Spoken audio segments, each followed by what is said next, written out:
बिस्मिल्लाहिर्रहमानिर्रहीम। नाज़रीन मोहतरम, अस्सलामु अलैकुम रहमतुल्लाहि व बरकातुहू। आज पैगाम के साथ एजाज़ अहमद हाज़िर खिदमत है। तालिब इल्म सीखता है कुरान मजीद से जो मज़ामीन अख़ज़ किए जाते हैं उनमें से एक ये है कि खिलाफ़ फ़ितरत जीना बड़ा मुश्किल काम है। मालिक ने हुक्म दिया ज़िंदगी की मुख्तलिफ़ जिहात को डिस्कस करते हुए एक ख़ास पहलू से कि जब खर्च करते हो तो ज़रा एतदाल से काम लिया करो। इसमें बेएतदाली से मना किया गया है और जो बेएतदालियों से काम लेते हैं उन्हें शैतान का भाई कहा गया। इन्नल मुबज़्ज़िरीन कानू इख़वान शयातीन, फजूल खर्ची करने वाले शैतान के भाई होते हैं। शैतान हमें बहुत बुरा लगता है, उससे हम बार बार जो है वो धुतकारते हैं, रजीम कहते हैं, आऊज़ बिल्लाहि मिनश शैतानिर रजीम। अब जिससे हम इतनी नफ़रत करते हैं, जो हमारा अदुव्वु मुबीन है, अगर कोई उसका भाई बन जाए तो उसकी चॉइस के बारे में क्या ख्याल है? किसे अपना भाई बना लिया। फजूल खर्ची हमारे माशरे में समाजियात को तहबाला कर रही है। पैगाम की ये कोशिश है 100 से ज़ायद ममालिक में देखने वाले जो कलमा गो हैं, कम से कम वो इस बात का ख्याल रखें कि हमें चादर देखकर पाँव फैलाना है। न जाने हज़ारों सालों से, सदियों से कब से ये बात हमारे कल्चर में है, कही जाती है, हमारे लिटरेचर में है कि हमें अपनी बिसात को देखना चाहिए, अपने लिए खुद मुश्किलात पैदा करना, अपने हाथों से। कुरान ने हुक्म दिया है अपने हाथों से अपने आप को हलाकत में न डालो। तो ये जो समाजियात हैं, इनके अंदर एक तंजीम है, तरतीब है, इसका मरबूत रहना बड़ा ज़रूरी है।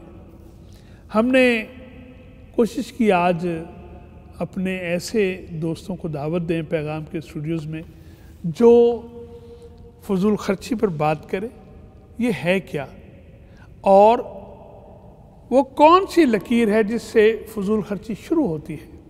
फिर इसके साथ साथ तालिब इल्म ये जानना चाहता है असातिज़ा से कि असबाब क्या हैं, उसके बाद नताइज क्या हैं, और ये जो गैर फितरी रवैया है इससे कैसे महफूज रहा जा सकता है। मैं बहुत शुक्रगुज़ार हूँ जनाब प्रोफेसर काशिफ फराज साहब का। आप government Islamic college civil lines में सदर शोबा हैं सोशियोलॉजी के और मारूफ स्कॉलर हैं, दानिश्वर हैं, और सच्ची बात यह है कि बात करते हैं तो लगता है कि मुंह से फूल झड़ रहे हैं। हमारे बड़े ही प्यारे दोस्त भी, भाई भी। मैं बहुत शुक्रगुज़ार हूँ प्रोफेसर साहब, आप तशरीफ़ लाएँ। अल्लाह ताला आपके इल्म और अमल में बरकत अता फ़रमाए। इनके साथ तशरीफ़ फरमाएँ हमारे नौजवान दोस्त डॉक्टर इरफान लतीफ़ साहब। आप भी शुबह तालीम व ताल्लुम से ताल्लुक़ रखते हैं और आप शर्कपुर डिग्री कॉलेज में उस्ताद हैं और इत्तेफाक से आप भी सोशियोलॉजी के हैं, और ये भी हुस्न इत्तेफाक है कि ये उस्ताद हैं तो साथ उनके शागिर्द तशरीफ़ फरमा हैं। मैं आपका भी शुक्रगुज़ार हूँ, आप तशरीफ़ लाए। सर कैसे आप? जी मैं ठीक ठाक, खैरियत से हैं, ठीक हैं। ये तब्ज़ीर फजूल खर्ची ये है क्या? बिस्मिल्लाहिर्रहमानिर्रहीम। बहुत शुक्रिया एजाज़ साहब। सबसे पहले आपका शुक्रिया कि आपने इतने अच्छे अल्फाज में मेरा तारफ़ करवाया, और फिर आपके चैनल का शुक्रिया कि आज इस अहम मौजू के लिए, इसके नफ्सियाती पहलुओं का जायज़ा लेने के लिए मुझे बुलाया गया। जो आपका सवाल है कि बुनियादी तौर पर फजूल खर्ची या शो ऑफ करना है क्या? जी। हम बचपन से एक चीज़ पढ़ते आ रहे हैं और हमारे नाजरीन भी इस बात से बखूबी आगाह होंगे। कहा जाता है कि इंसान एक मुआशरती हैवान है, यानी वो अपने मुआशरे से अलग थलग होकर ज़िंदा नहीं रह सकता। बेशक उसे दूसरे लोगों के साथ मिलकर बात करनी है, मिलकर रहना है, मिलकर जीना है। जी। जब इंसान इकट्ठे रहते हैं तो एक फितरी सी बात है कि एक इंसान दूसरे इंसान से मुतासर भी होता है। जी। अच्छा, उसकी दौलत देखकर, उसकी शोहरत देखकर, उसकी शक्ल सूरत देखकर, उसका ओहदा देखकर, उसका स्टेटस देखकर। होना तो ये चाहिए कि एक अच्छे इस्लामी मुआशरे में हमें किसी की इज्जत देखकर, इल्म देखकर हम उससे मुतासर हों। सुभान अल्लाह। लेकिन मयार ये होना चाहिए। वाह वाह। लेकिन बदकिस्मती ये है क्योंकि दुनिया तमाम के हालात जो हैं वो तमाम तर इल्म का जो एक अहाता करने वाली कुव्वतें थीं, जो इदारे थे, वो अनफॉर्चुनेटली किसी एक या मुख्तलिफ वजूहात की वजह से क्योंकि वो अपना काम नहीं कर पाए, जिसमें हम उस्ताद भी जिम्मेदार हैं, हमारे वालिदैन, हमारे इदारे, हमारे कॉलेज, स्कूल, मदरसे। हुआ ये कि हमने अपने हीरोज़ बदल लिए, हमने जिन लोगों को हमने अपने हीरोज़ बदल लिए। आप और मैं जब बचपन में पढ़ते थे तो हमारे सामने जो सबसे बड़ा हीरो था, हमारा सबसे बड़ी हस्ती थी, वो खातमुल नबीयीन हज़रत मोहम्मद मुस्तफ़ा सल्लल्लाहु अलैहि वसल्लम की थी। उसके बाद हमें बचपन से समझाया बताया जाता था कि पैगंबर जितने आए हैं, रसूल जितने आए हैं, आइमा इकराम जितने आए हैं, सहाबी रसूल जितने आए हैं, खुलफाए राशिदीन जितने आए हैं, और फिर वहाँ से आज तक एक लंबी लिस्ट होती थी हीरोज़ की। जी ठीक। हमने देखा पिछले कुछ 8, 10, 15 साल में ये हुआ कि हमारा मीडिया ने, हमारा सोशल मीडिया ने, हमारा प्रिंट मीडिया ने, हमारी सोसाइटी के ताने बाने कुछ इस तरह से हुए, कुछ कंपनीज ने आकर इस तरह के किए कि उन तमाम की वजह से जो हमारे हीरोज़ थे वो तब्दील होना शुरू हो गए।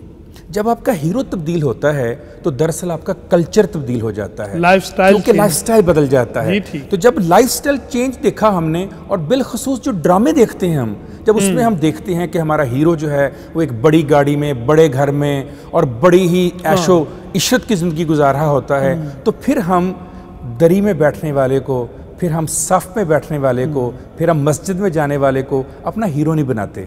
जब हमने अपने हीरोज़ बदले तो फिर ये हुआ कि हम दूसरों की तरह हो गए, और उनसे मुतासर होकर हमारी कोशिश हुई कि क्यों ना हम भी वही करें जो मुआशरा कर रहा है।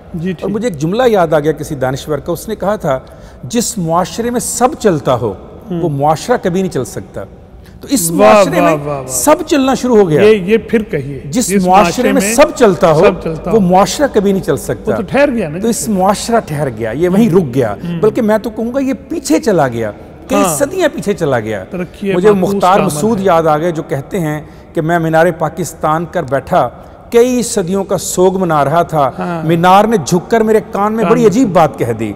उसने कहा, जब इंसान अपना कल्चर बदल दे, जब अपने वालिदैन को बुरा भरा कहने लगे, जब उसके हीरोज़ बदल जाएं, तो तारीखें इसी तरह गुम हो जाया करती हैं, सदियां इस तरह हाथ से निकल जाती हैं।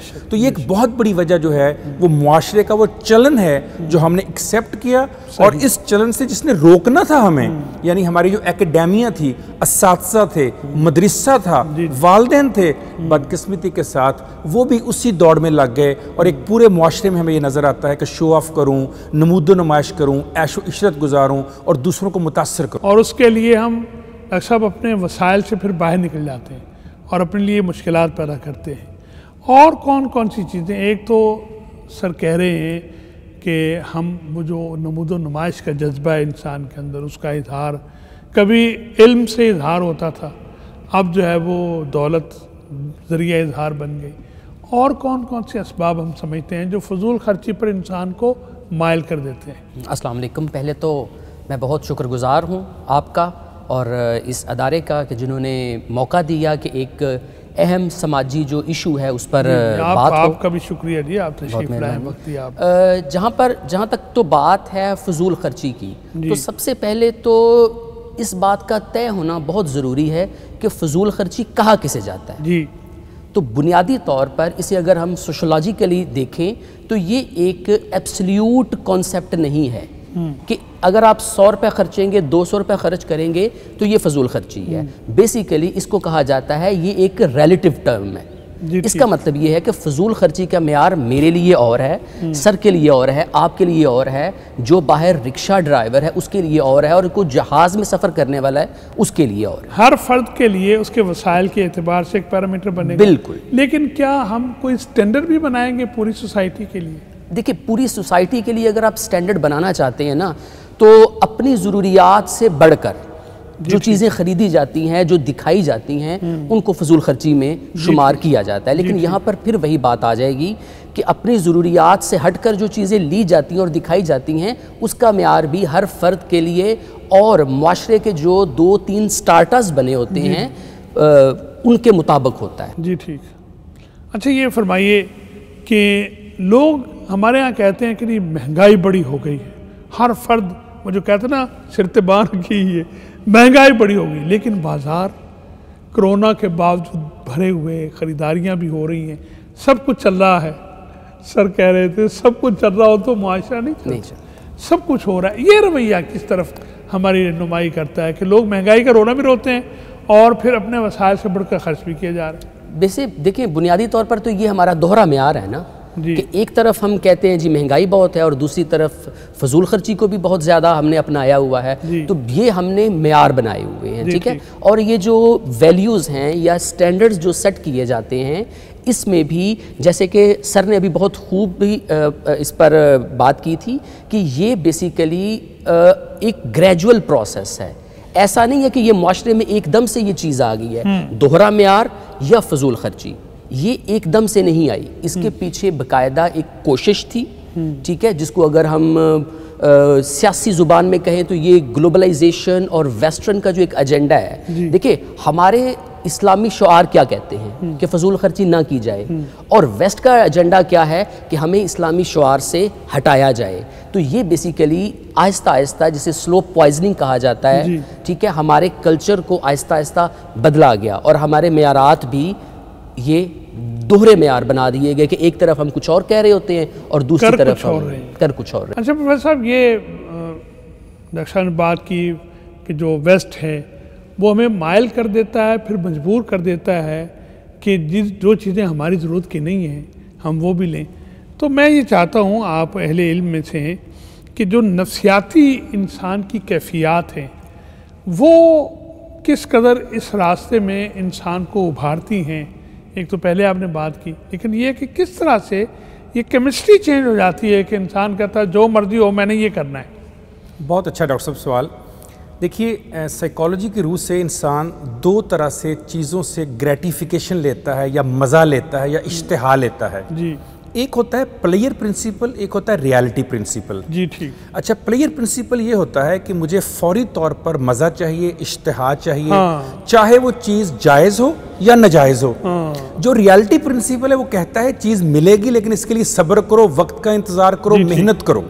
मिसाल देता हूँ मैं कि अगर आपको गाड़ी चाहिए या आपको एक अच्छे घराने में शादी चाहिए, तो इसके लिए कहा गया है कि आप मेहनत करो, आप अपना स्टेटस बुलंद करो, अपनी एजुकेशन ठीक करो, जॉब अच्छी लो, बिजनेस अच्छा करो, तो वो तुम्हें मिल जाएगी, बेहतर हो जाओ। अच्छा, प्लेयर प्रिंसिपल क्या कहता है? एट द सेम टाइम इंसान के अंदर प्लेयर प्रिंसिपल से कह रहा होता है कि तुम इसे हासिल कर लो, वेट ना करो इसका। अच्छा, अब इंसान की जिबिल्लत क्या है, इंस्टिंक्ट क्या है? इंस्टिंक्ट ये है इंसान की, जो उससे नजर आता है उस पर बिलीव करता है वो। जो नजर नहीं आता वो कहता है ये तो देखी जाएगी जब होगी, पता नहीं कब मिलना है, लेकिन ये तो मेरे सामने पड़ा हुआ है, जो मुझे नजर आ रहा है, जिसे मैं देख रहा हूं, इसे मैं क्यों छोड़ूं? तो इंसान जब जिबिल्लत का गुलाम बनकर देखता है तो हमेशा प्लेयर प्रिंसिपल पे चलता है, हिडोनिज्म पे चलता है, ग्रेटिफिकेशन पे चलता है।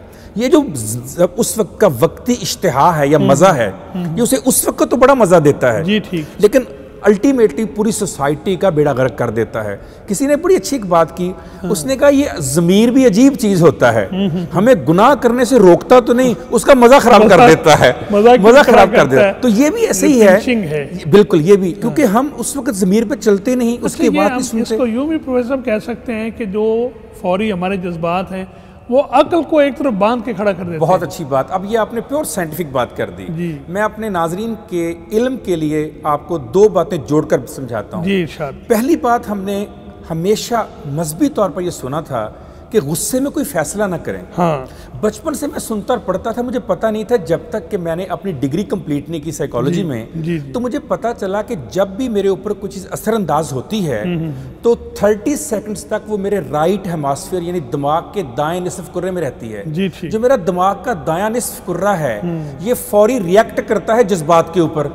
जी ठीक। जब 30 सेकंड बाद वही चीज मेरे बाएं निसफ कुर्रे में जाती है तो वो लॉजिक के ऊपर चलता है, रियलिटी पे चलता है। तो मुझे हुक्म दिया गया कि कम से कम 30 सेकंड तक मैं रिस्पॉन्स ना करूं, रद्द अमल ना दूं, क्योंकि जो ही 30 सेकंड बाद वो सोच, अकल और इल्म में जाएगी तो मेरा रवैया हमेशा पॉजिटिव होगा, अच्छा होगा, मेरा रिएक्शन फौरी नहीं होगा। आप देखें, अगर सड़क के ऊपर निकल कर देखें, जितने हादसे हैं, जितनी जंगें हैं, जितनी लड़ाइयां हैं, जितनी नाराजियां हैं, वो पहले 30 सेकंड के पैदा करता है। फौरन फौरी रिएक्शन, यानी मैं और आप निकले, गाड़ी किसी ने टकराई, फौरन निकल कर गाली गलौज शुरू कर दी।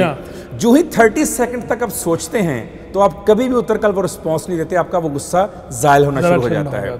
तो जो आपने बात की, बिल्कुल आपकी बात बजा है कि जो फौरी तौर पर आती हैं चीज़ें, वो क्योंकि जज्बात की रो में आती हैं और उसके बाद हमें फिर अंदाज़ा होता है कि हमने, और फिर वो लोग जो जज्बात की रो में फैसले करते हैं वो गिल्ट का शिकार हो जाते हैं। जी ठीक। जब वो गिल्ट का शिकार होते हैं तो फिर वो अपना जिस्मानी नुकसान भी करते हैं, रूहानी नुकसान भी करते हैं, हैजानी नुकसान भी करते हैं, किरदारी नुकसान भी करते हैं। और सोचिए एक एक फर्द ये नुकसान करने लगे तो मुआशरे में कांटे इसलिए फैलते हैं कि सब कांटे बिखेरना शुरू कर देते हैं। फिर फूल बिखेरने वाले कम हो जाते हैं, फूल होते हैं लेकिन कम होते हैं।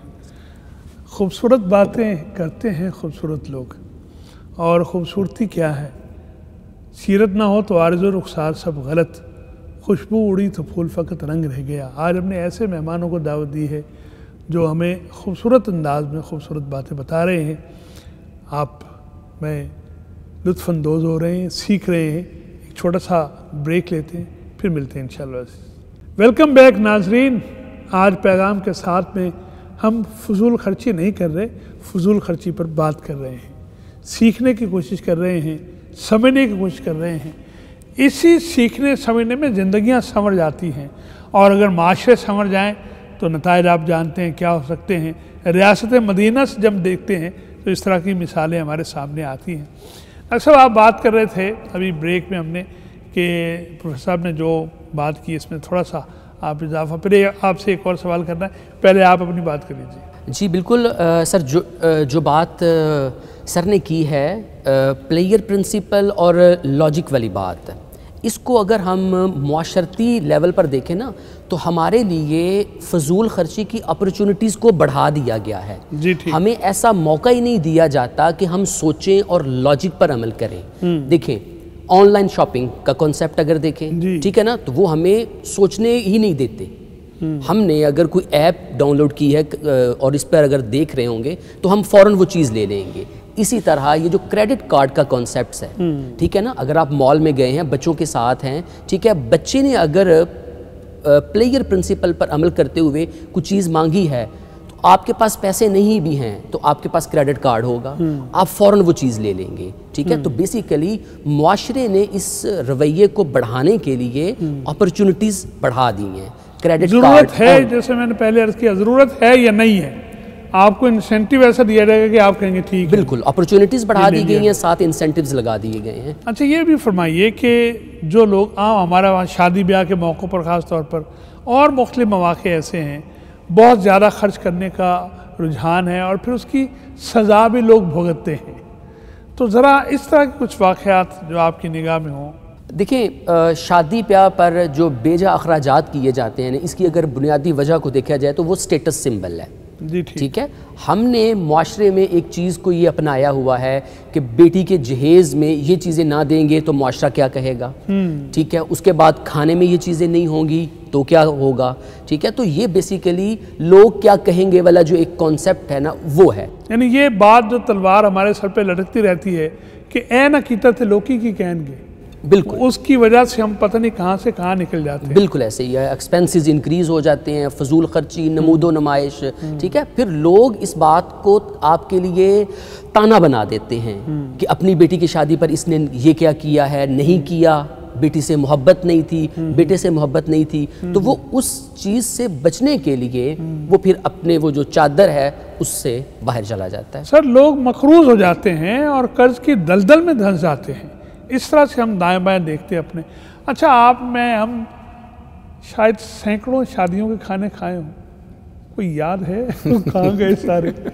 ये जो रवैया है एक वक्ती, वो जो आप पहले फरमा रहे थे कि उससे मुतासर होकर जो गलत फैसले हम कर रहे होते हैं, इसके नुकसानात फिर ख़त्म नहीं होते हैं।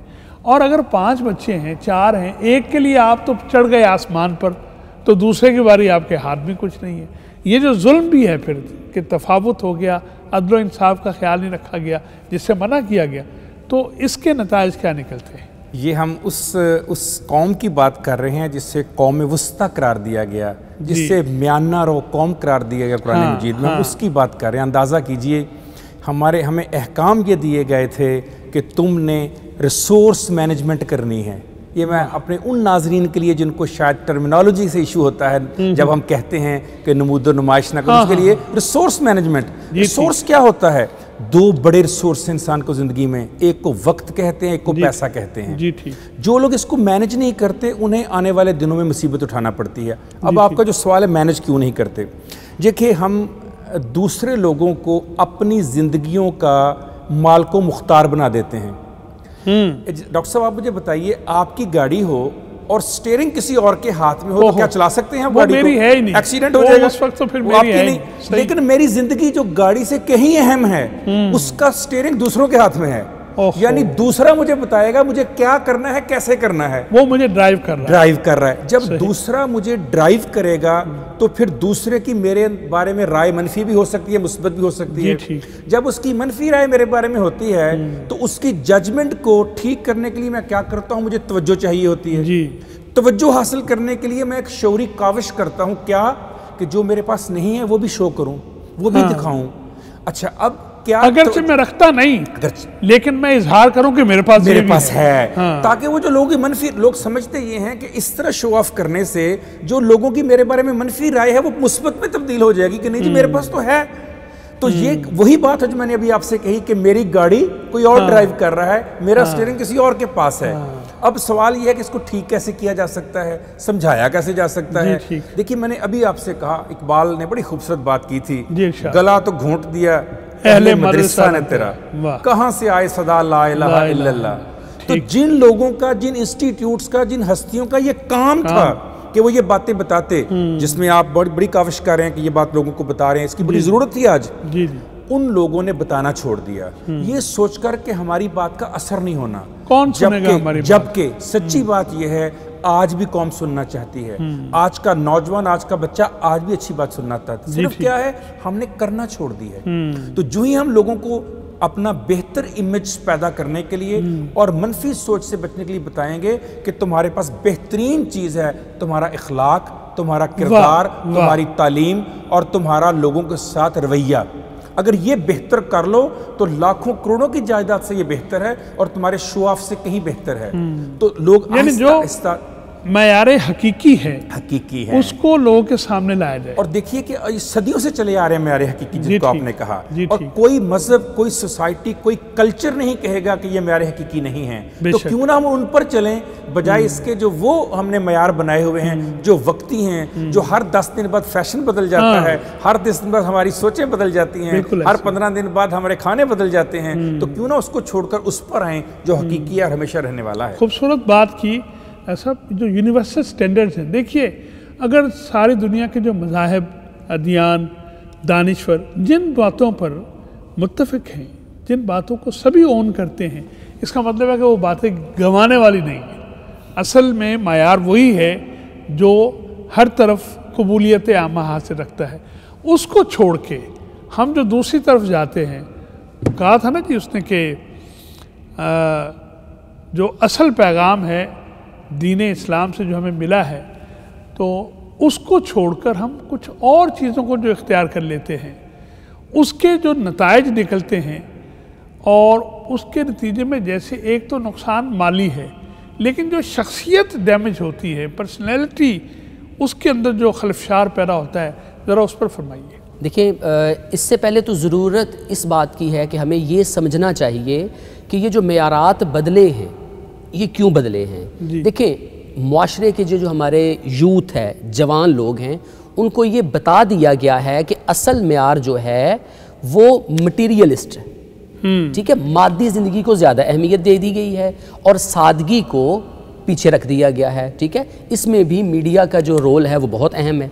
ठीक है ना, जैसे कि सर ने अभी कहा था कि लोग अभी भी सुनना चाहते हैं, हमने बताना छोड़ दिया है। तो बेसिकली अगर देखा जाए तो हमारे जो टीवी चैनल्स हैं, हमारी जो रिपोर्टिंग है, उसका ये एंगल ही नहीं है जी। वो ये बताना ही नहीं चाहते। ठीक है, और दूसरी जो बात आपने पूछी है कि इसका पर्सनैलिटी पे क्या असरात आते हैं, क्योंकि हर फर्द है मिल्लत के मुकद्दर का सितारा। अगर एक फ़र्द डैमेज हो रहा है, दूसरा भी हो रहा है, तीसरा भी हो रहा है, यही इज्तिमाइयत है। तो इज्तिमाइयत तो फिर गई ना भाड़ में। देखिए, इस्लाम में तो दूसरों के साथ मिल बांटने का एक चीज़ पाई जाती है, कंसेप्ट पाया जाता है, लेकिन हमें क्या ये सिखाया हुआ जाता है कि पका रहा हो तो ज़रा शोरबा बढ़ा लो ताकि हमसायों को भी ताकि शरीक हमसायों को भी दे दिया जी, जाए। ठीक। लेकिन हमारा जो कॉन्सेप्ट ये बन गया है कि हमने शो ऑफ, फजूल खर्ची दूसरों को दिखाने के लिए की जाती है। उससे जाहिर सी बात है वो लोग हर्ट होंगे, उनके पर्सनैलिटीज़ के इश्यूज बनेंगे, मुआशरे में खलफशार बढ़ेगा, जी, ठीक। जैसे कि इंडिविजुअल टू इंडिविजुअल चीज़ फैलती जाती है, जी। फिर ऐसे ही होगा। वो एक वैसा अमीर ख़ानदान का बच्चा शादी बारात में जाते हुए कहीं उस वक्त तैयारी में उसको कहीं करंट लगा, वो फौत हो गया। तो उसके वालिदैन माँ बाप जिस बात थी उन्होंने कहा साढ़ा कोई को पुत्र सी, अब इसका जनाजा जाएगा जैसे इसकी बारात ही जा रही है, तो वो आगे वो ये सारा प्रोटोकॉल और ये वो सारा सिलसिला कि ये लोग बड़े दुखी। वो एक किसी गरीब सियाने ने देखा, उन्होंने कहा होते अमीरा ने साढ़े बच्चों का मरना भी मुश्किल कर दिया। हाय हाय हाय, क्या अच्छी बात कि ये यानी इस तरह से होता है। ये जो चीज़ें हैं इससे जो मुआशरे के अंदर बिगाड़ पैदा होता है। अच्छा, अफराद बिगड़े, माशरा बिगड़ा, और माशरा बिगड़ा तो जो बचे हुए थे वो भी गए। बिल्कुल ठीक। तो ये जो रेसिप्रोकल ख़राबी है, इससे बचने के लिए क्या किया जाए? बहुत अच्छा, आपने अभी डॉक्टर साहब से आपने पूछा कि शख्सियत पे क्या असरात होते हैं। जी जी। देखिए, सबसे पहला असर होता है ख्वाहिशात की गुलामी। हाँ, हम ख्वाहिशात के गुलाम बन जाते हैं।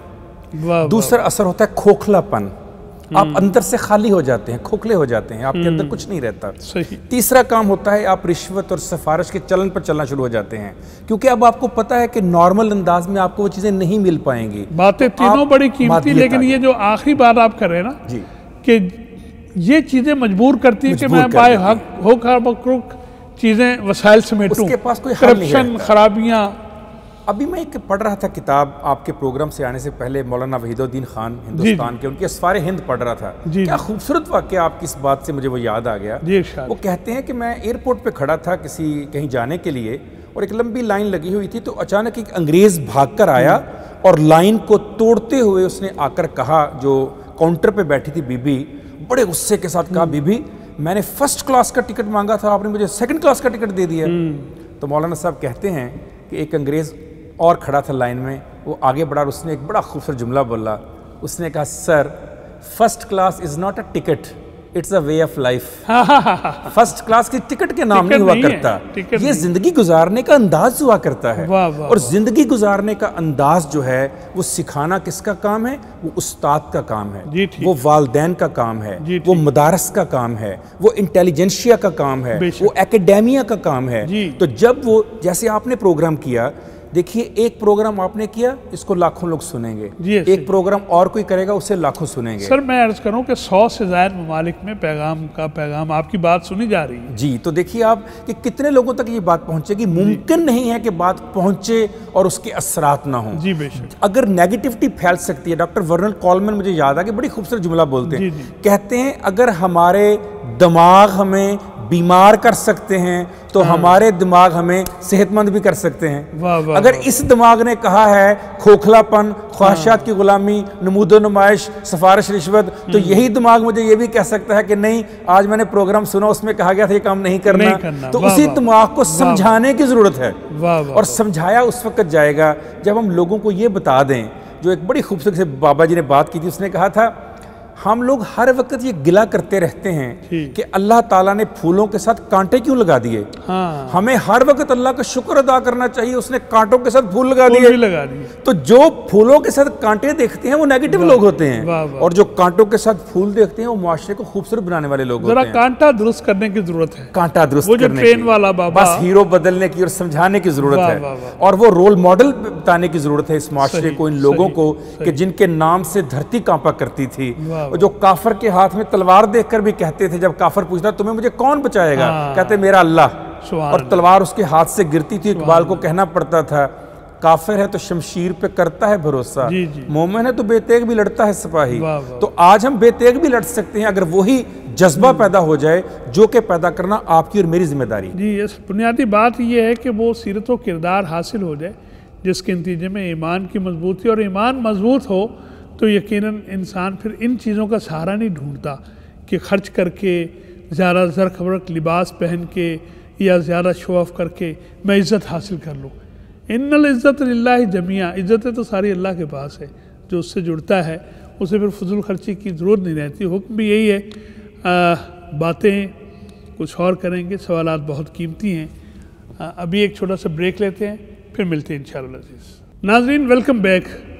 आज पैगाम के साथ में फजूल खर्ची पर बात करते हुए जो नए निकात हमारे सामने आए, बहुत कीमती बात करने वाले अफराद कीमती हैं। हमारे साथ तशरीफ़ फरमा हैं प्रोफेसर काशिफ़ फराज साहब, प्रोफेसर इरफान लतीफ़ साहब, सोशियोलॉजी, समाजियात और हमारे रवैये और हमारी ज़िंदगियों में पॉजिटिव और नेगेटिव, ये ढेर सारे मौज़ूआत हैं। प्रोफेसर साहब ये फरमाइए, हमने अभी तक बात की फजूल खर्ची माल के हवाले से। वाक़तन माल बड़ा कीमती, क़यामत को अल्लाह रब्बुल इज़्ज़त ने पूछना है कि कमाया कहाँ से था, खर्च कहाँ पर किया। लेकिन हम इस दायरे को वसअत दे सकते हैं फजूल खर्ची को कि जो भी नेमतें अल्लाह ताला ने इंसान को अता फरमाई हैं, उन तमाम के हवाले से लतुस्सलुन्ना यौमइज़िन अनिन नईम, हर नेमत के बारे में सवाल होगा। लफ्ज़ उसकी हुर्मत ख़राब होती है जब उसे फजूल ज़ाया किया जाता है। वक्त जो सबसे बड़ी नेमत इंसान को अता हुई है, उसके बारे में हम ख्याल नहीं करते। कितना वक्त ज़ाया होता है। अगर एक दिन का हिसाब लगाया जाए सोने से पहले, वो जो कहा गया कि हासिबु कबला तो हासिबु, अपना मुहासबा खुद कर लो इससे पहले कि कोई दूसरा करे। ज़रा इन पहलुओं पर रहनुमाई फरमाइए। जी बिल्कुल, आपने ठीक कहा। सिर्फ हमने माल और वक्त की बात की।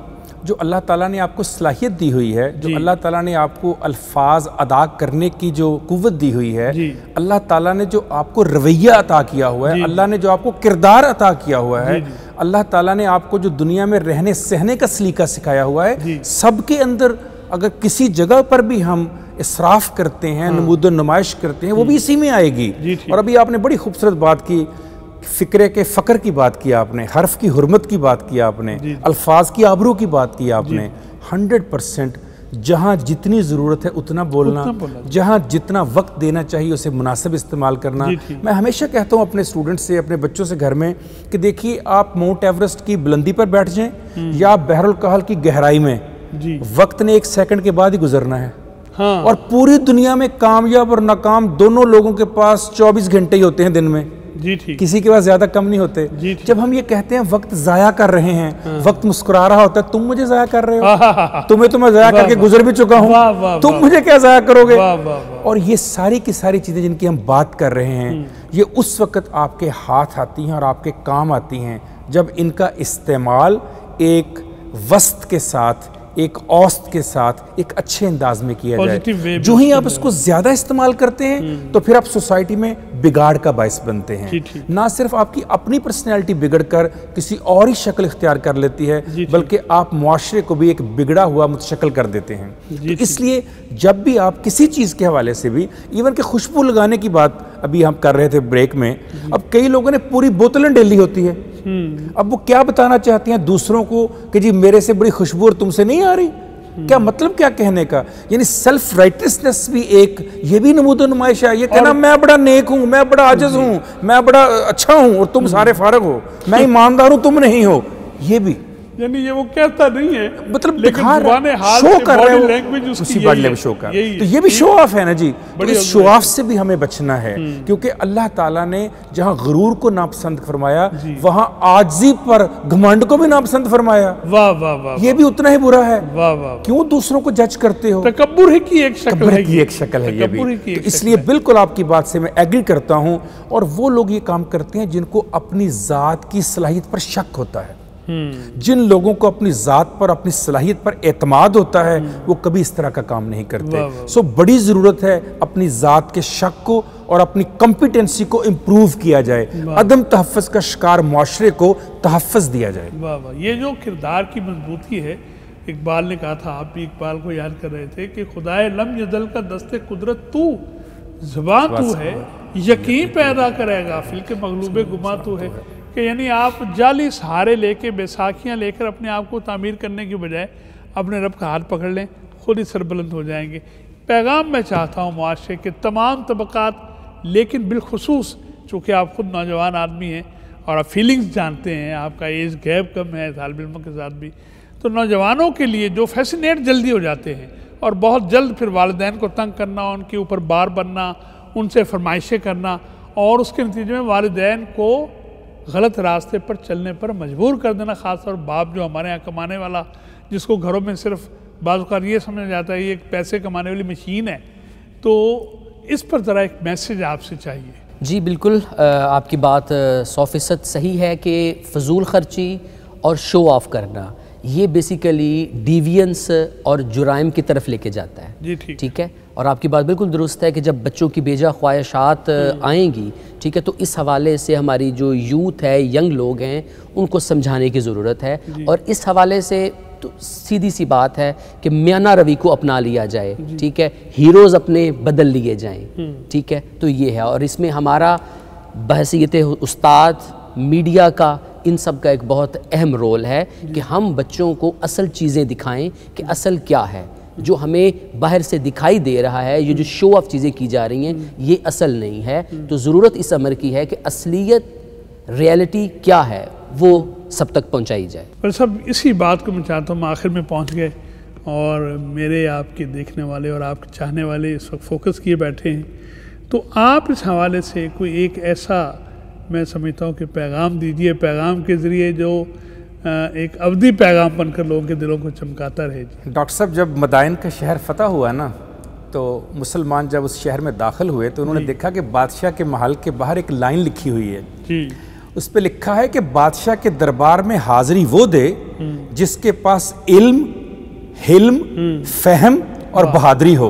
वाह वाह। तो एक मुसलमान फौजी ने, सिपाही ने कोयला पकड़कर नीचे क्या खूबसूरत जुमला लिखा। जी जी। उसने लिखा, अगर किसी के पास इल्म, हिल्म, फहम और बहादुरी हो, उसे बादशाह के दरबार में आने की क्या जरूरत ही क्या है। वाह, तो वाह, यही वाह, चार मेरे पैगाम हैं कि अपने अंदर नमूदो नुमाइश को छोड़कर इल्म, हिल्म, फहम और बहादुरी पैदा कीजिए। और आखिरी पैगाम यह है कि तालीमात रसूल सल्लल्लाहु अलैहि वसल्लम को किताबों के औराक से निकालकर लोगों के दिलों में उतार दिया जाए। जब वो दिलों में उतर जाएंगी तो खुद ब खुद किरदार और अमल का हिस्सा बन जाएंगी। और उसके लिए मैं गुजारिश करूंगा अपने असातिज़ा से, ख़ास तौर पर वालिदैन से, कि बहुत भारी जिम्मेदारी है, हिसाब देना पड़ेगा उनको इस बात का कि उनको एक इल्म, फहम दिया गया था, क्या उन्होंने आने वाली नस्ल को ये पैगाम पहुंचाकर मुआशरे को बेहतर बनाने का फरीज़ा सरअंजाम दिया या नहीं दिया। इस हिसाब के दिन से पहले पहले हमें चाहिए कि यही पैगाम उन तक पहुंचा दें। वाह, बहुत खूबसूरत वक्त गुज़रा और एक एक लम्हे से तालिब इल्म ने रस कशीद किया है। अल्लाह रब्बुल इज़्ज़त आप दोनों अहबाब के इल्म और अमल में बरकत अता फरमाए। मैं बहुत शुक्रगुज़ार, मेरे सारे देखने वाले शुक्रगुज़ार, हमारी टीम पूरी, मोहतरम प्रोफेसर काशिफ फराज साहब, आप तशरीफ़ लाए और जैसे आप देखने में उससे ज़्यादा अच्छी बातें आप करते हैं। और जनाब मोहतरम डॉक्टर इरफान लतीफ़ साहब, आप तशरीफ़ लाए और आप नौजवान आदमी हैं, लेकिन मैं आपकी बातें सुन के आपसे बहुत मुतासिर हुआ हूँ। अल्लाह ताला आपके भी इल्म और अमल में बरकत अता फरमाए। नाज़रीन, मांगते फिरते हैं अग़यार से मट्टी के चिराग, अपने खुर्शीद पे फैला दिए साए हमने। हमारे पास तालीम के हवाले से, इल्म के लिहाज से कमी किस चीज़ की है, और आइडियालॉजी के साथ जो प्रैक्टिकल है, कुरान के साथ जो सीरत रसूल सल्लल्लाहु अलैहि वसल्लम है, इसके होते हुए हमें कहीं और किसी रहनुमाई की ज़रूरत क्या थी। और फिर रहनुमाई भी वो, मैं अर्ज़ किया करता हूँ कि दुनिया में शुरू से लेकर आज तक तहज़ीबें दो ही हैं, एक तहज़ीब रहमानी है और एक शैतानी तहज़ीब है। हमें ख़ुद इख्तियार करना है, ये फ़ैसला हमें ख़ुद करना है। सतीज़ा कार रहा है अज़ल से ता इमरूज़, चराग मुस्तवफ़ी से शरार बुलहबीस। ज़ाय करना अल्लाह ताला के दिए हुए इनामात को, और नौजवानी में अपनी आँखों के गिर्द हल्के बनवा लेना, ये जो अल्लाह ताला की दी हुई नेमतें हैं उनके गलत इस्तेमाल और ज़रूरत से ज़्यादा इस्तेमाल के नतीजे में जो हमारा नौजवान थका सा रहता है, अफसुर्दा रहता है, डिप्रेशन का शिकार रहता है, इसकी वजह क्या है? हमने दी हुई नेमतों को ज़ाय किया है, फजूल खर्ची है। हमारे यहाँ नहाते हुए लोग पता नहीं कितना पानी बहाते हैं, हमने थर में देखा जाके, नहाने का तस्वुर ही नहीं है। बारिशों में नहाते हैं और कभी ज़रूरत पड़े तो इतना सा पानी मुयस्सर आता है बड़ी मुश्किल से, जिन्हें मुयस्सर नहीं है। वैसे एक सवाल छोड़े जाता हूँ आपके लिए, ये वक्त पर हमने बात की, इतना वक्त जो हमें मिलता है, ये जो हम ज़ाय करते हैं, तो जब इस दुनिया से दमे रुखसत होगा इसकी कदर उस वक्त पड़ेगी। लेकिन दानिशमंद वो हैं जो उससे पहले इसकी कदर कर लें। जितनी सलाहियतें, जितने इनामात, जितनी नेमतें जिनका शुमार मुमकिन नहीं है, कुरान कहता है अल्लाह ताला ने हमें अता फरमाई हैं, उनमें माल भी है। ये सारा जो फजूल खर्ची का मामला है ये एक रवैया है। अपने रवैये को दुरुस्त करने की ज़रूरत है। टार्च ले लीजिए, जहाँ भी जाएंगे खुद ब खुद रास्ता दिखाई दे जाएगा और वो रोशनी कुरान और सुन्नत से मुयस्सर आती है। हमारे मेहमानों ने भी यही बात की, तालिब इल्म भी यही कहता है। इस दुआ के साथ अपने मेज़बान एजाज़ अहमद को इजाज़त मरहमत फरमाइए। अल्लाह रब्बुल इज़्ज़त हम सब को जन्नत में रसूल अकरम सल्लल्लाहु अलैहि वसल्लम की हमसायगी का शर्फ अता फरमाए और अपने दीदार की सारत से बहरमंद फरमाए। अस्सलामु अलैकुम व रहमतुल्लाहि व बरकातुहू।